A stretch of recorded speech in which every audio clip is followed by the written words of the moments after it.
Hello, friends. Today I have my good friend, Miss Anna. Her information will be linked in the bio. But today we wanted to talk about hair, but like I guess the hair conversation has deeper implications than just hair. it does. Yeah. No, it very much does. Especially, I feel like we don't realize it, but being in the industry that we are in, you are met with people who are very ignorant about different hair and different hair textures, and especially for the Black community. So that's why I wanted you to. I feel like there is always constantly complaints at different levels when it comes to the way we interact with people who are meant to like take care of us or do this or do that with us, whether it's hair or whether it's makeup. Especially, I know I was just having a conversation with a few Black women who were complaining about how terrible they were made to look because they didn't have their color, they didn't know how to blend, so what I always have to find myself doing is doing my own, and then showing up and being like, hey, look at me, and they're, oh, you're good, oh, thank you, I know. You know, I put in the effort. But yeah, it's a thing, but I think that vocalizing it and like being more of an advocate for yourself.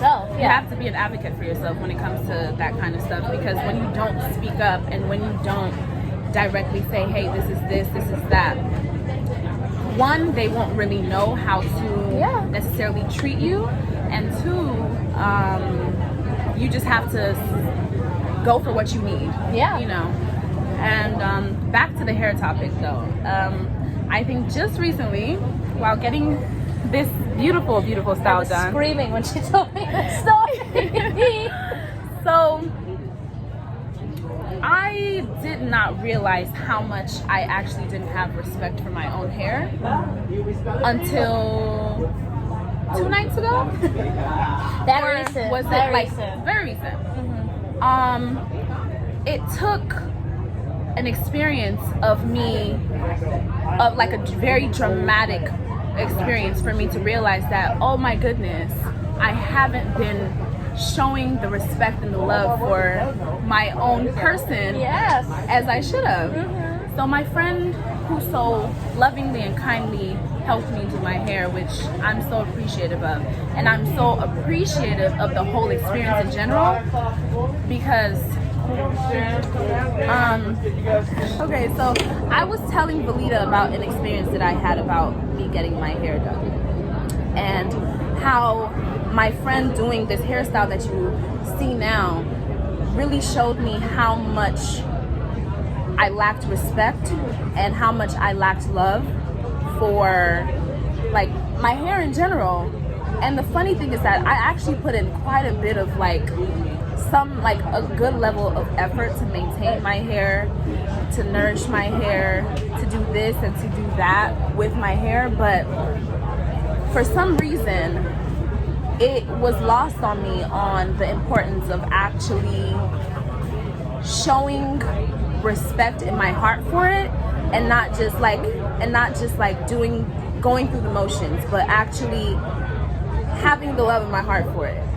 And it sounds dramatic, but the experience, it's not though. It sounds a little dramatic, but the experience like translated into other aspects of my life, where as my friend was doing my hair, so you know, I got 4C hair. You know what 4C hair is.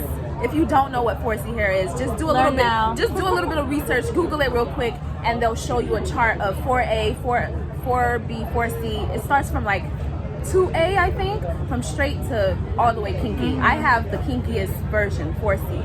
So as she's trying to detangle my hair, she gets to parts that are just really hard to detangle. And she's like, Hannah, this is really hard. Like, can I just cut it? And in my head, I'm just like, yeah. Like, no. I screamed when she told me that. No hesitation. I had no hesitation. She cut it. When she did the first cut, in my mind, I'm like, either I'm tripping or she just cut quite a bit of hair off. But I just let it go, like, okay, whatever, let's continue. during the whole process of her doing this, I noticed that she wasn't doing certain things that I would have done myself to make sure that by the time I take this fake hair out, my real hair is still like in good condition. Like prior to her coming, I did a whole routine, a whole process to make sure that once this hair is put in, my hair is still moisturized, my hair is still healthy, and my hair can sustain the fact that this can be a little bit drying. And because this is a routine that I do on the regular, and it's sort of like a status quo for me, like this is a must before I do certain things with my hair, I assumed that other people do the same. I assumed that other people have the same level of like regimen to the way that they do things.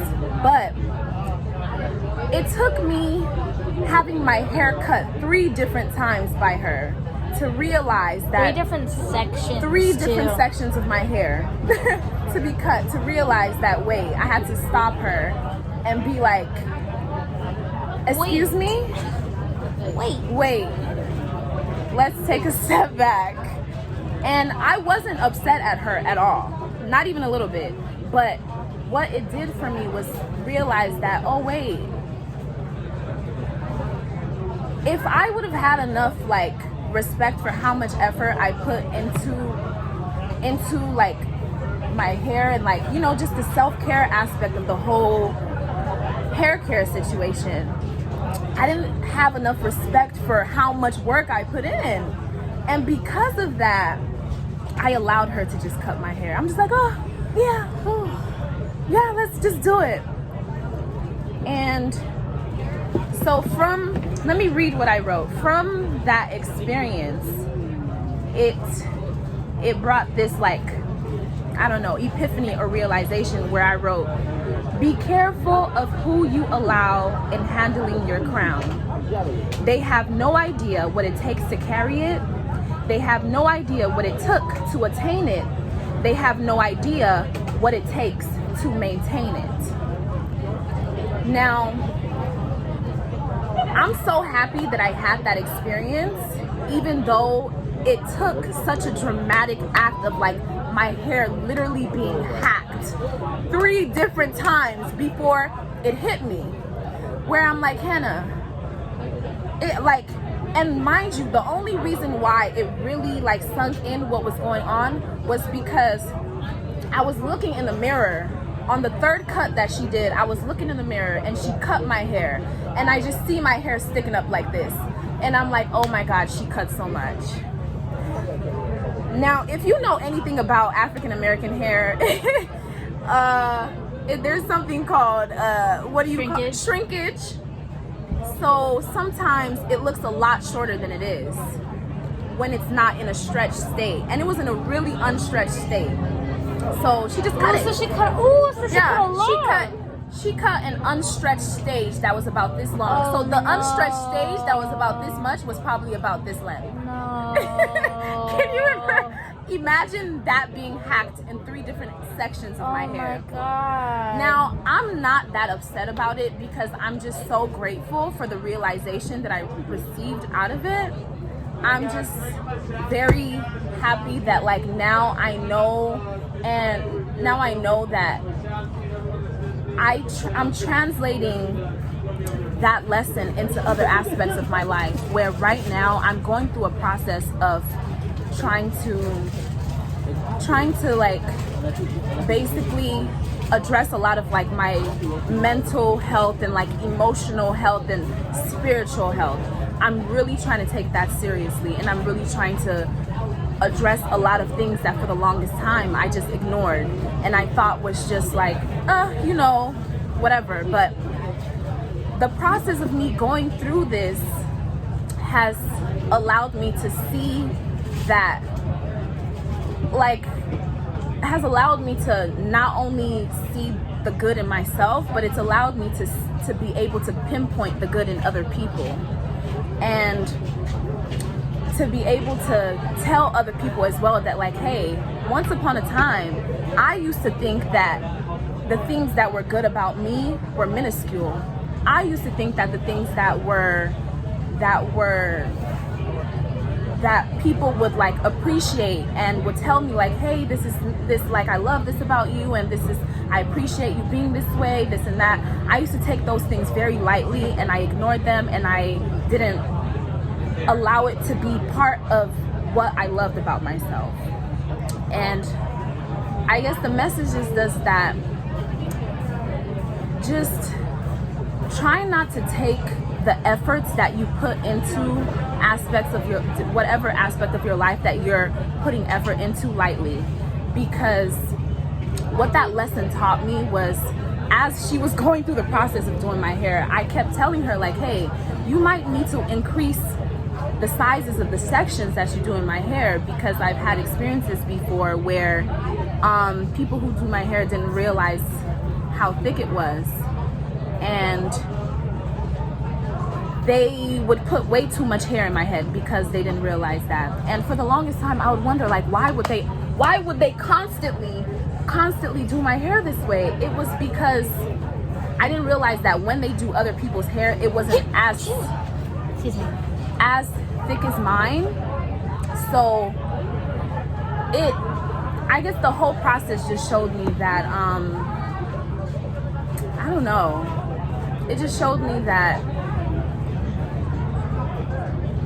is it to learn to advocate for yourself a little bit more? Learn to advocate for yourself, and just like, there is no shame in taking pride in your own self, and because people think that keeping up your face, keeping up your hair is superficial, but it goes deeper than that, and people have learned to shame especially women about it because it's a surface thing. But like you said, hair, especially for Black culture, it's the culture. I'm happy you've become so connected with your hair. Something I've realized is listening to your instinct and advocating for yourself is important. You're right. Yeah. And you're right. Even if it's not necessarily you have it tied to your culture, a lot of people do. And that's perfectly fine. But even if you don't, there is no shame in taking pride in your hair. And you know what's so funny? Like, literally a few days before, like maybe 1 or 2 days before having this experience, I was watching this woman on live that I kind of watch sometimes, and she speaks about different topics that are going on, and she goes like really in depth and gives like great perspectives on different situations that are going on in the world. And something she mentioned was that does Valida want to be on camera? Can't see her. She would, but she's doing her own thing at the same time, so it's kind of hard. It would mess it up. But so the aspect that something she said on her live was that she recently cut her hair and like dyed it blonde because she just wanted to do something different and do something new, and it looks great on her. But she said something where she's like, oh, I'm very particular about my crown, I'm very particular about my hair. I don't like, this is like, she said she doesn't really care that much about doing makeup or lashes or this or that, but one thing she takes pride in is making sure like whatever she does with her hair is, you know, at a respectable level, at a level that she thinks is acceptable to herself. And when she said that, I'm gonna be honest with you, I kind of rolled my eyes a little bit, like, it's not that deep, it's not that serious. And after having that experience where I allowed her to cut my hair 3 different times before it dawned on me, it was kind of like a somebody like who gets the last laugh kind of situation, you know. At the time I just thought like, oh, she was being dramatic, or she was just like, she's doing too much.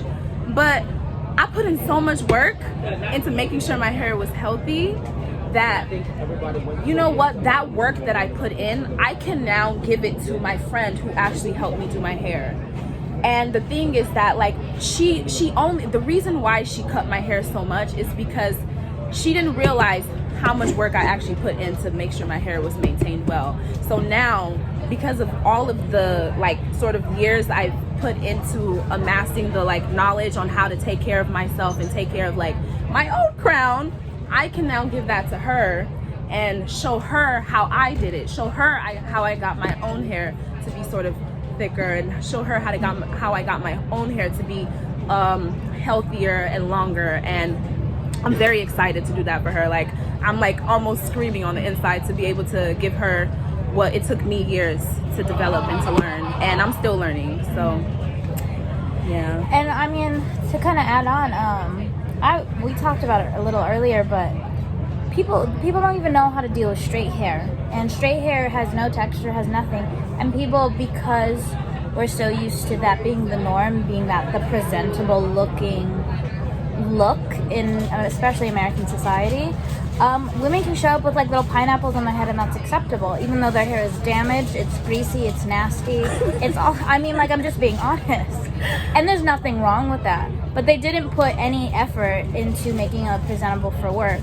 But when especially people of color, especially black women, if they show up in their little baby 4C fro, it's looked badly upon because society doesn't deem that presentable. But that's nonsense, because like I said, I have straight hair. I looked like I take effort in my hair, but I could have easily showed up to work today in a gross ass little dirty ass greasy pineapple on my head, and no one would have for real, no one would have bat an eye at me. But like, say Hannah, if she showed up maybe with her hair not fully done, like kind of the same low effort that I did, she would be looked at a little differently, and that's not okay. And that gets me super mad. I'm always telling Hannah about stuff like that. If I ever hear any racist bull crap like that, I'm always fighting people. And it just doesn't make sense, because I'll hear the contradictions. I'll hear people be like, well, like, black women should just, at this point, I shouldn't even say it because it don't matter. And it's not okay, because black women should be able to roll out of bed, do whatever they want with hair, and show up to work, and they're respected, they're presentable. No lack of respect should ever be shown just because of somebody's hair, especially since women, like I said, show up in these greasy ass pineapple hair and they get respect. But like, I'm sorry, make it make sense. Make it make sense. So I would say that I'm happy that in the time that we're in, the conversation is being had across the board, where a lot of people of color are kind of speaking out about what they face in terms of their hair, where even news broadcasters are that's a very good point. Are news broadcasters, the people who are in front of our face on a daily basis, are kind of realizing that, like, hey, every day I'm on here and I'm in wigs and I'm in this and I'm in that, and then to transition into their natural state of being is like, it's like an act of, it's like this huge act, like, oh my goodness, she's wearing her afro, she's wearing her natural hair, when it's just like, why is it that someone being exactly the way that they're born and the exact way that they're supposed to be, why is it a dramatic thing that's like so, like, I don't know, that's just, why is it so dramatic? And I think we have to get to a point where each and every one of us, like, I personally advocate for black women doing whatever they want with their hair. Whether they straighten it, whether they put a wig on it, whether they get a weave, whatever, because I love it. I love the variety. I love all of it. Do what you want. Color it blonde, get a blonde wig, do all of that. Yes. But at the same time, I think with those things, also remember to care for the hair under. Don't, like, I advocate for putting health, the health of it over just making sure the outward look is good, making sure that taking care of, it's kind of like the same thing where if you're just, how we spoke on earlier, you going to the gym, if you just go to the gym and just, lift weights, do this, do that, but then you go home and you eat McDonald's, or you go home and you only eat like junk and trash, you're not necessarily addressing each part of your health that matters. You're only kind of doing one aspect of the holistic importance of things. So, and a big thing on that, I feel like women don't really like to talk about it because women don't struggle with hair loss not nearly as much as men. We do, but alopecia, and alopecia is just like the loss of hair at like any type of age. And I've noticed, especially with women of color who do use extensions, who use sew-ins, who braid their hair an extensive amount, and they don't put in the effort, like you said, the health, their hair starts to fall out, and then now it's only wigs. And it just makes me sad because sometimes it's not preventable, it's just your genetics, but sometimes it's very much preventable. Like, we need to get used, like you said, protecting the crown that lays a second crown on top, because if we don't, then we end up losing our crown, our very crown. And it's just so sad to hear those stories because we're not talking about preventative care. I might have mentioned this on my live the other night, but it's funny that you mentioned alopecia, and I was just talking about making sure, like, you know, the conversation that we're having about hair is actually a little bit more than just hair. But to go on a slight little tangent, I remember seeing this story of this woman where she spoke on how she was assaulted. And when she had that experience, she said she did not cry. She said she tried to shove it away, push it to the back of her mind, and just move forward and act like life was just gonna be life.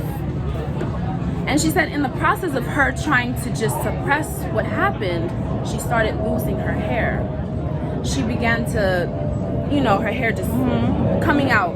Her hair was just gone. Yeah. Eventually she had to shave her head because her hair was just, it just left her. And something she said that stuck with me for years, because I heard of this story years ago, and it stuck with me because she said one thing that I was just like, wow. She said, because she refused to cry, because she refused to address what was going on with her, because she refused to acknowledge the pain that she was going through, her body found a way to cry.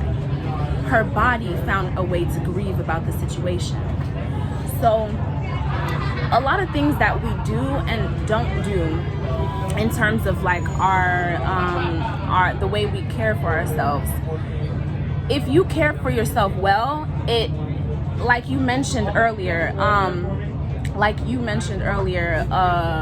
in your messages, I don't remember exactly what you said. I don't want to go back and read it, but it's really where if you're in a good mental state, then you'll do good mental things to care for yourself. And I don't know. I think I lost my train of thought, but yeah, in general, just I think making sure that we acknowledge the things we go through and the things that we do for ourselves, and just learning to celebrate ourselves and learning to love yourself in general helps. Yeah, and like a good point to add on to this tangent, but it's like, you know, once you do start to love yourself, you put in that care, you will start to realize the areas you kind of lack therein, like, you know, your mental health. Maybe you are going on this self-love journey, and then all of a sudden you start to realize, like, dang, I really am not loving myself to the full potential that I need to be, that I deserve to, not even need to be, like, you deserve to be in. And, sorry, PA. And if you lack in self-love, when you go on this journey, you'll start to realize it. And sometimes it's simple as noticing your hair. And that's why I also say never take shame and any pride in anything, because that's also an act of self-love. And honestly, that's really telling when someone kind of judges me for something like that, because I'm like, oh, clearly you don't like fully have love for yourself and the love for the things that you do quite yet, and that's fine. But like, do not put those insecurities, do not put that kind of self-loathing onto me, because I know I'm where I'm coming from is a point of self-love. Yeah. And I think that just goes back to the thing that I said about certain people don't know the effort you put into different aspects of your life. So because they don't put that same level of aspect into what it is that you're doing, what it is that you think is like so important and that you think is that you take really seriously, other people might see you and be like, why are you being so dramatic? It's because they don't see the behind the scenes of the work you've put in to make sure that this thing is even relatively okay. This thing is even relatively presentable. So they think you're being dramatic because they don't put in the same level of work that you do. So I think that's why she's saying that don't be ashamed if other people kind of come to you and tell you that you're doing too much or this and that, but they don't know your story. They don't know how many hours or you've put in. They don't know the tears you've cried for something. They don't know. So we do have to learn how to just let go of what other people think and let go about other people's opinions. And something that I've really been like having to learn and ingest and understand and live by is really fully understanding that I have to start respecting my own voice. I have to start respecting my own opinion, because for the longest time I had no idea that I had no respect for my opinions. And the moment that I noticed that, hey, this decision that I need to make, even though everyone around me, even though people around me are telling me it's a bad idea, people are telling me that, oh no, this and that, within myself, I knew what I needed. Within myself, I knew that it was time for me to move forward and time for me to do something else, because I had been doing the same thing for so long. But those around me didn't know what was going on within myself. Even when I tried to express it, they still laughed at me. And in spite of how scary the decisions that I made were, that decision completely put me on a path where I now have the opportunity to grow exponentially, to learn more about myself, to learn more about the world, to experience things that I would have never experienced if I didn't make the decision to trust my own voice and to respect my opinions over the opinions of other people. So, yeah. And I mean, just to continue, but I saw this TikTok. I was like, I always be watching TikTok. But no, it's just like, it's this funny sound, but it really stuck with me. It was about makeup. Yes, this has something to do with makeup, but it still relates. But, you know, the thing that men love to say about women in makeup is like, oh, I prefer you not wear makeup, or I like women better without makeup. And that's fine. But you, like, voicing it as if that's something you expect from somebody else is not fine. It's like saying that, you know, because a lot of women take art and the way they present themselves, they are a work of art. And that's like someone saying, like, I don't like your art. Why the heck are you showing it to me? Take it away. Burn it all down, you know? And it's disrespectful because, you know, like, I'm not sitting here questioning you. You're sitting here putting all this judgment, all this stuff onto me because you're projecting. You don't want this. Okay, that's great. No one said you did need this. No one said this was for you. But that doesn't mean you get to take it away from somebody else. In any perspective, and I mean, it doesn't mean man, woman, it doesn't matter, no gender, it doesn't matter. If you're burning someone's idea of their self-worth, then why are you setting that fire? You know, like, clearly you have a fire inside of your own self that you feel like needs to be put out, so you're putting it out on other people. And he said, I can certainly see your perspective. However, there's a key component you're neglecting. You can type what you think the key component is, and then we'll move forward from there. Yeah. But what I would kind of say, because I think about this sometimes, and I don't know if I've necessarily come to a conclusion yet about it, but a thought that I do sort of have at times is that sometimes what guys do is that they say with their mouth that, oh, I like when a woman is natural, this and that. But then the times that you really do sort of like get attention or get this or that is when you're done up. It is. It's when you're dolled up. It is. It's like that's when you're noticed. And that's kind of you're noticed when you do all of the bells and whistles and you look in the part. Yes. But they want to tell you with their mouth that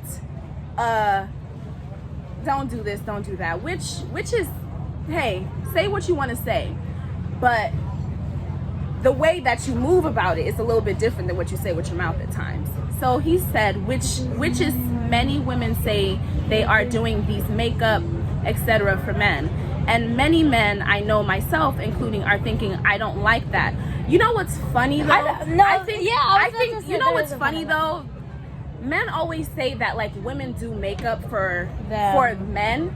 I've never heard a woman say that though. But the funny thing is that women hear this all the time, where men constantly tell them, don't wear makeup, I like it without makeup, like I don't like when you wear makeup, but women still do it anyway. Like, does that concept not get into certain men's head? Yeah. Where even though we constantly hear men say we hate makeup, we hate makeup, we hate makeup, we hate makeup, women still wear makeup.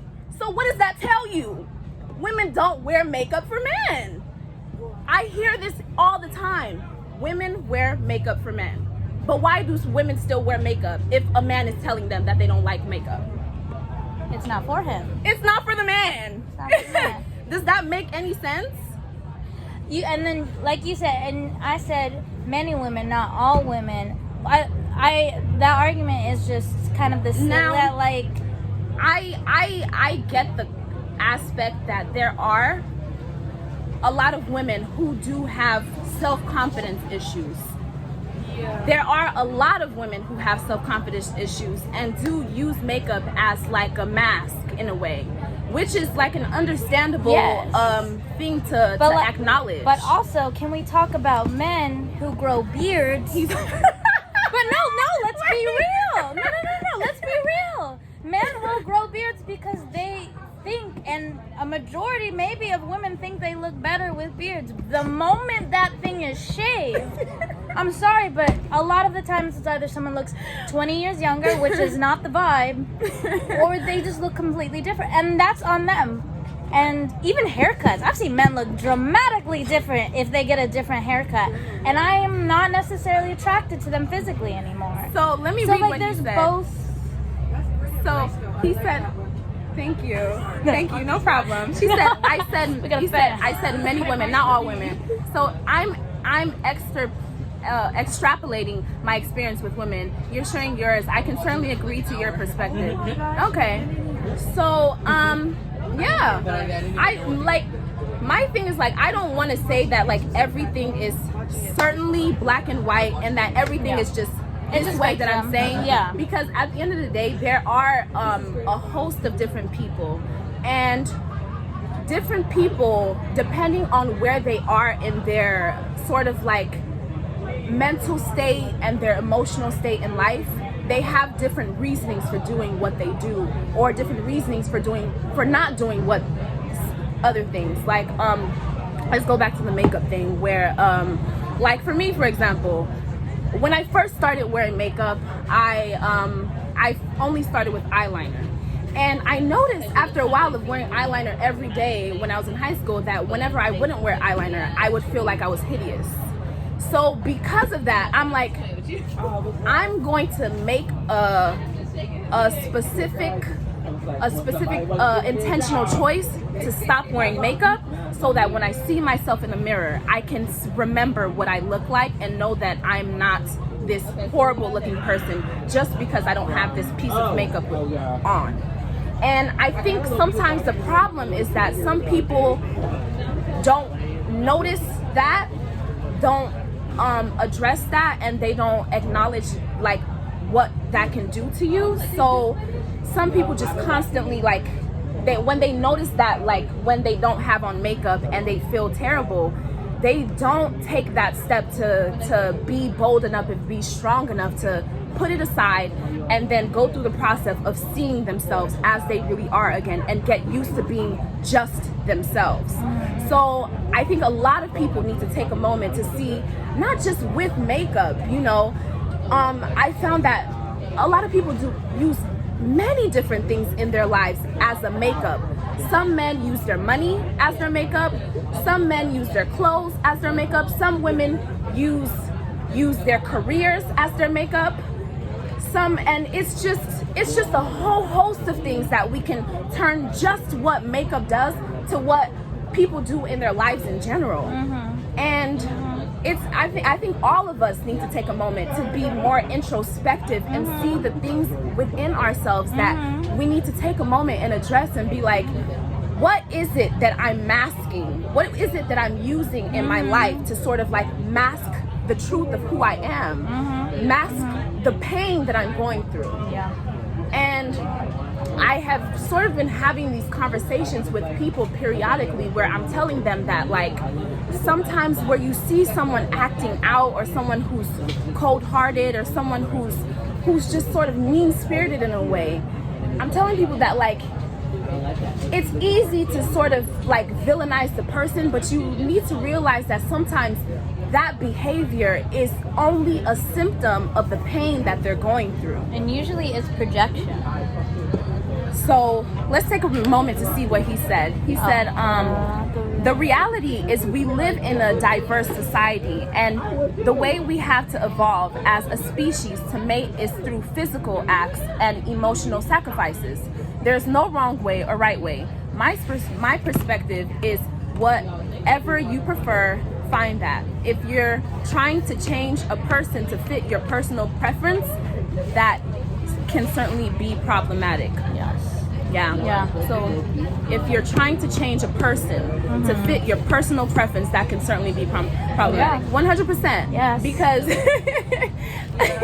that can it can be problematic, because what you just said kind of does segue into relationships a little bit, where sometimes we find ourselves in some sort of relationship situation, and I want to address this in a way where not just talking about significant others, you can even talk about friendships and family, your mother-father relationship, brother-sister, cousin, your best friend, your homegirl relationships, where you have to try and... You have to be a different person almost for every single person.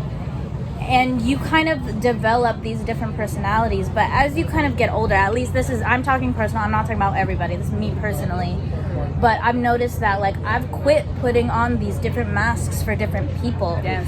I'll still have, like, obviously I'm gonna nuances. I'm gonna be different with Hannah, I'm gonna be different with my friend, but I'm not changing my whole entire person anymore to fit this certain friend. And and I feel like as you grow, you kind of lose yourself. And like tying into everything we're talking about is that when you lose yourself and you don't stand up for yourself, you get lost in just exactly who you are as a person, and you don't know what you stand for, you don't know how you like to look, so you try all these things that society tells you to make you look presentable, to make you look beautiful, but then you don't feel beautiful and you do not understand why, because society loves to tell you how you're supposed to be, how you're supposed to look. Now all of a sudden you're like, I don't know who I am, I'm an ugly shit. And like you go through this terrible negative mindset because you feel like society is just telling you all these things, but then that moment you shut everything up. And what we're talking about, self-love, presenting yourself the way you feel comfortable with, the way you feel like you have your own crown, you have your own shine. That's when you really start to love yourself and become the person you're meant to be. Yeah.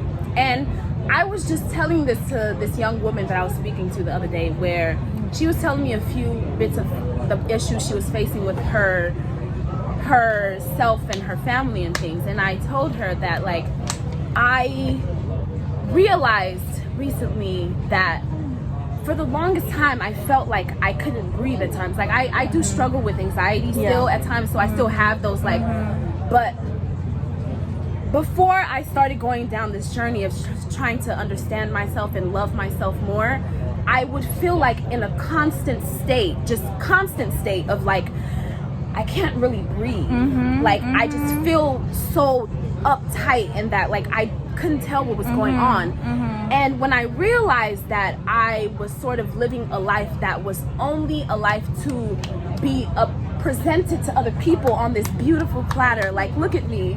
Am I not doing doing something great? Isn't this beautiful? Look at what I'm doing. Hey, look at this. Where I had like a story, like, yes, I'm doing this, I'm doing that. Isn't it great?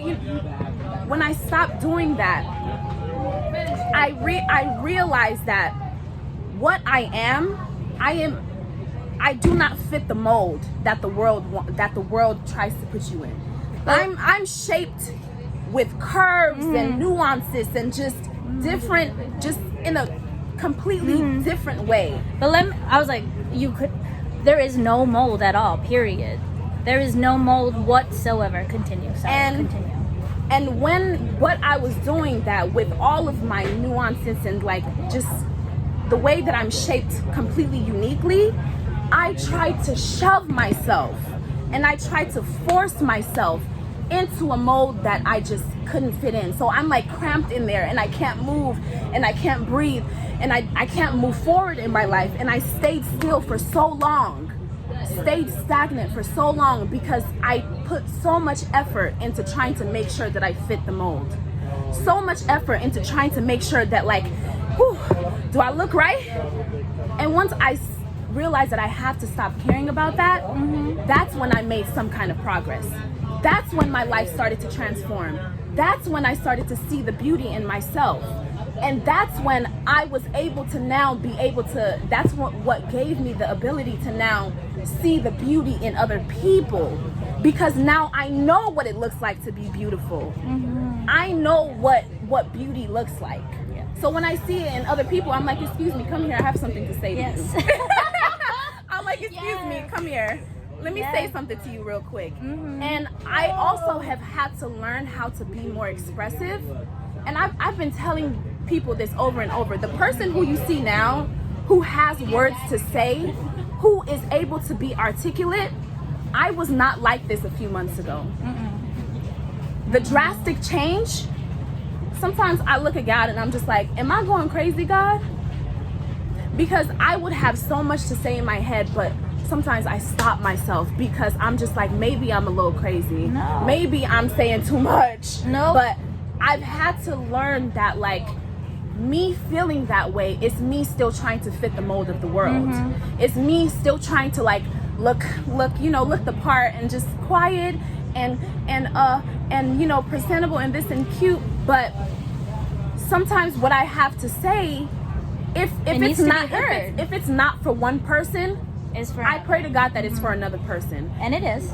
So let me hear what you're saying. He said, hearing this is so refreshing because I recall as a young lad seeing people and thinking, how are all y'all still confirming to what we clearly know is nonsense? LOL. And why do you lot care so much? Yes, I cared so much. And I'm not saying that I perfectly don't care anymore. But it's still, because it's still a process. Yes. It's definitely still a process where I'm still trying to figure out like, yo, okay, today, I feel this way. And like, I kind of was just telling someone that it's only been a few days since I started verbally challenging those intrusive thoughts that I get sometimes. I feel a little bit embarrassed about it because it's just like sometimes I think about maybe a small mistake I did here, or maybe something that like it might not have been a mistake, but it was just something that I interpreted that someone else might think this negative thing about me, but it's not even something that was clear. It's just me thinking that this person probably feels this negative way about me, and because of that I start having these intrusive thoughts like, you're stupid, you're dumb, why would you do you just all of this. So what I literally have to start doing, even though it's so hard and like it's a battle and it's a fight, where I'm just like, I am intelligent, yes, I am blessed, yes, I am wonderfully and beautiful made, yes, God, I thank you for what you've done in my life. And I just have to be proactive, and I have to take charge of my own mental state of being, because if what like I'm telling you, what I used to do is I just okay, wow, that sucked, like, yeah, oof, and I would just accept it, and I would hear it, and it would just be almost like part of me. But now even though it's a struggle, boy, it's a struggle. It's hard. It really is. But I have had to really take a hold of my own progress, take hold and hold on strong to the things that God is doing in my life. Yes. Because if I take it lightly and I just like, oh, you know, let it go, God forbid that I lose my voice again, because I sometimes have to take a moment and say, God, thank you for showing me myself and giving me my voice. Because I didn't have a voice for the longest time, and the first time that I truly heard my voice, I was amazed. And continue. I was about to say, and with the power of your own voice, you need to remember that voice can be negative too. The power that your own inner monologue has can be such a tool, but it can be your biggest downfall if you are not taking care of yourself. Oh, they are? Okay. Everyone's upset. Oh, okay. I'm gonna just go. I'm gonna finish it though. Dope. Something that changed my life early was realizing nobody cares. Nobody cares about you as much as they care about themselves. And they are thinking the same thing you're thinking, wondering if you're thinking about them. We are all just a mirror. Yeah. You know, this was a really good talk. Yeah. I would love just out of my last minute thing though, but yeah, that inner monologue, that inner voice is powerful. girl. And that negative connotation can be so dangerous. Man. So you need to be. I'm happy that you mentioned that. I used to think. Do not realize the power in their voice and in their words. So we got cut off because we had to work for a couple hours. But the thing that I wanted to add on to what Hannah was saying was that I used to tell myself that if I am my own biggest enemy, then no one else could tear me down. But then I had to talk with myself and be like, wait, why am I tearing myself down? Like, why is that the only option to keep myself strong? No, because if you're your own biggest enemy, then you're tearing yourself down. And Hannah said that instead you need to be your own biggest champion. And she said, she put what I was saying into perfect words, because when you're your own biggest champion, then everything comes into fruition. Everything that we have been talking about previously, the love for yourself just explodes out of you. Yeah. But that was the end of the podcast. Sorry to just end it on the last couple minutes, but thank you. This is Hannah. She will be linked at the bottom. Please follow her on everything I link her on, and tune in until I post the next one, whatever that is. Hey everyone, so I just wanted to rename, I don't even think I did on the first podcast, but this is no longer a broke Stoke. We are in the era of healing our mental health, our wealth, our all of the above health and wealth. And I want to take you on the journey, so come follow me.